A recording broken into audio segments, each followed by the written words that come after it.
Hey everyone, and welcome back to another video. And in this video, I'm going to show you how to find the Reminders tab on ClickUp. Now, this video is going to be particularly useful for individuals. Let's say that you want a Reminders tab for certain tasks or events so you don't forget them. How do you actually go ahead and find the Reminder tab? Now, this video is going to be short, sweet, and simple, guys. There's not going to be a lot of steps involved.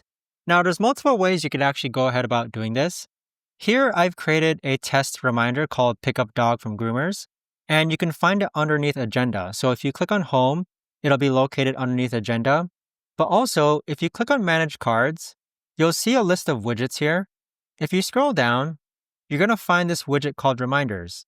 So if you add this, you can see that the Reminders is down below here. This right here is also considered your Reminders tab on ClickUp. But you can drag and drop this widget so it appears on the upper hand side of your homepage of ClickUp. So let's say that we want to place it right over here. You can see now that it's been placed up here, but this right here will be a reminder as far as today, overdue, and next. But there you have it, guys. That right there is the best and easiest way that I know of to actually go ahead and find your Reminders tab on ClickUp. If you guys know of a better or easier way to actually do this, let me know in the comments down below. I would love to know. Thanks so much for watching, everyone, and I'll see you guys all in the next video.